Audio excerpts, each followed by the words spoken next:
I'm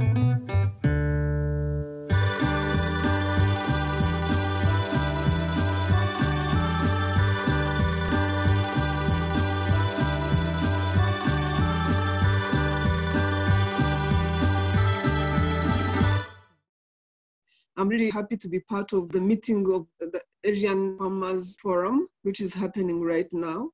I really am privileged to be part of this. I just want to recognize that coming from the African continent, the idea of family farming is something that we relate to very well. A significant proportion of our population here is farming. So we definitely understand many of the challenges we are talking about, and we recognize the opportunities that farming brings. For example, here on our continent, 64% of the food that is eaten in our cities comes from our family farmers. Only 10% of the food that farmers produce is eaten on the farm.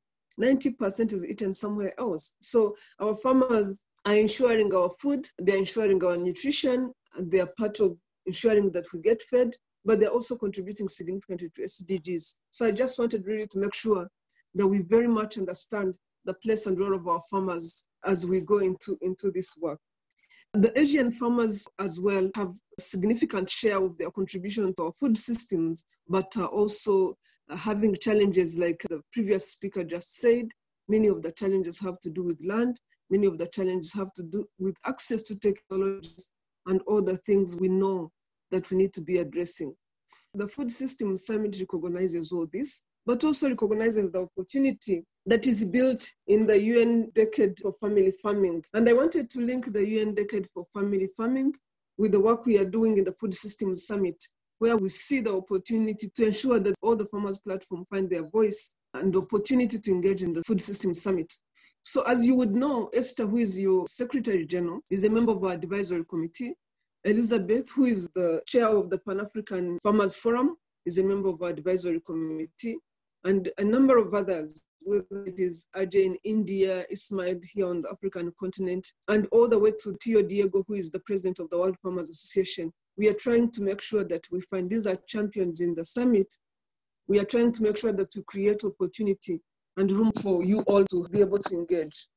I just wanted to reassure you that during this summit, we really plan to put farmers' voice forward and to give you an opportunity to engage.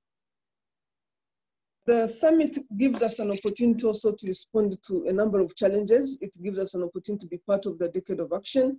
One of the reasons the summit was launched is recognizing that we are off track in a number of SDGs and we only have 10 years to come through. So the summit does provide that opportunity. But also the food system.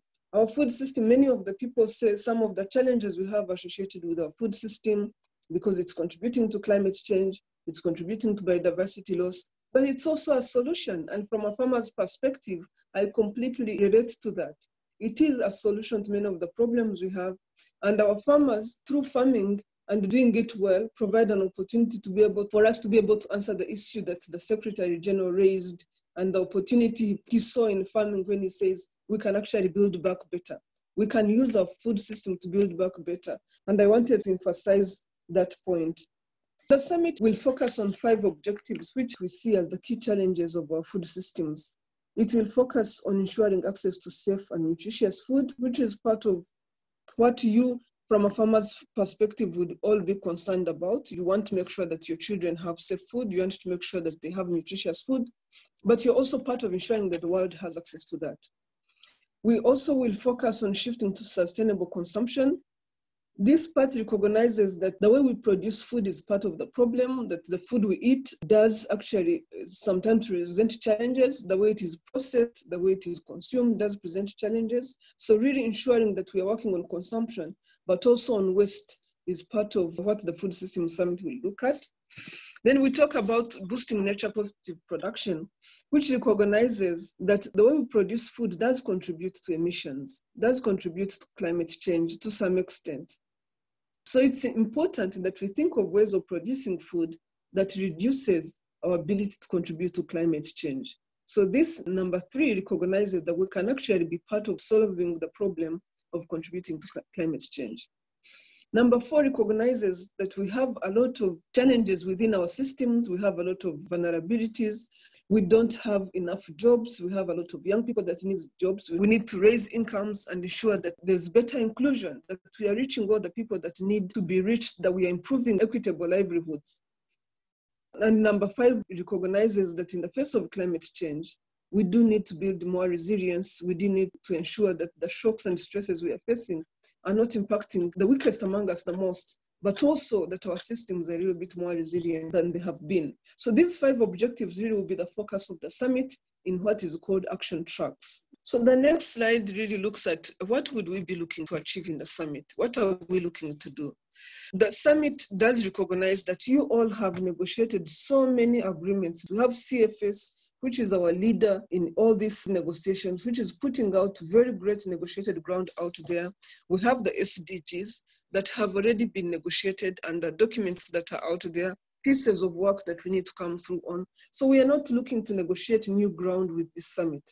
What we are looking to do is to elevate the conversation around food systems, to understand what is wrong with our food systems and to understand what we need to do differently to ensure that our food systems can help us come through on some of the challenges we face. So really here we are talking about raising public awareness, ensuring that we are all aware of the problems, but also the solutions. The second thing is we need to ensure that we can commit to action. That once we understand what is broken, once we understand what the challenges are, we can actually commit to action and be able to elevate our action so that we have the opportunity to come through in 2030. As you would know, on hunger, for example, or even nutrition, we are not yet there. And if we are going to get to these actions, we have to elevate our ambition for action. We have to be able to come up with clear actions that can set us on a better path than we are currently on. Part of the outcomes of this summit would call to action to ensure that all of us are committing to action. We'll also ensure that we have a system of follow-up. We do have the SDGs, we do have commitments we want to make through this forum, but we also want to make sure that we are committing to following up and ensuring that we come in the remaining decade, what the SDG has called the decade of action. So the summit really is about ensuring that we build consensus in a good way. We all come together and work with you all. But to be able to do that, we must engage all of you. There are different forums which we have been engaging in. And with the summit, we have an additional opportunity to engage. We must engage all of you. So for us, it's an opportunity to reach out to people all over the world. That's why I'm talking to you now. It's an opportunity to reach out to people. It's an opportunity to engage people we haven't engaged before. I'm hoping that by engaging Esther, who is your leader in the summit, we are engaging you directly. We are hearing your voices, but also we are going to provide other opportunities through the champions, through the dialogues. We have country level dialogues that I'm going to talk about. And hopefully you can engage and feel like this is something that is engaging you personally.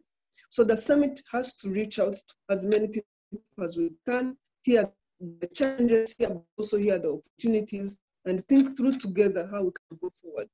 So we are looking at this as a people's summit, but also we are looking at it as a solutions summit.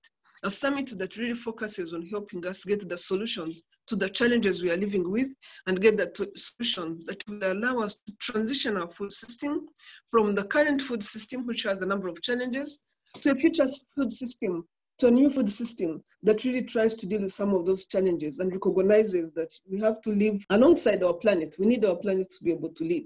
So the solutions we are looking for, a solution that will take us to better health for people, but also better health for the planet. So the summit has a number of work streams. I've mentioned a number of those. It talked about action tracks, which is going to be the place where we come up with all these ideas that help us address some of the challenges we're talking about.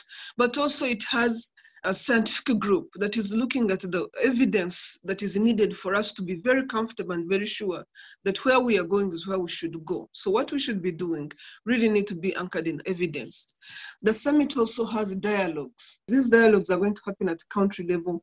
If there's one thing you need to remember from what I have said, I need you to remember that these dialogues are the most important place. Engage with the dialogues when they happen. Make sure your voice is heard. Make sure your solutions are heard.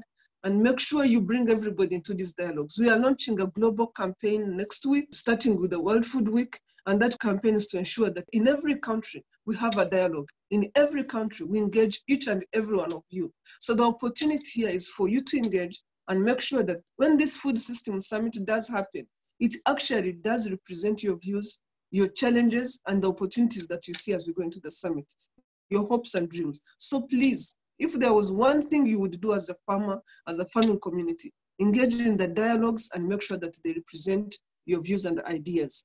The most important thing is engage in the dialogues that we are launching next week. They will last for 6 months. Make sure you're heard, make sure your voice is out there.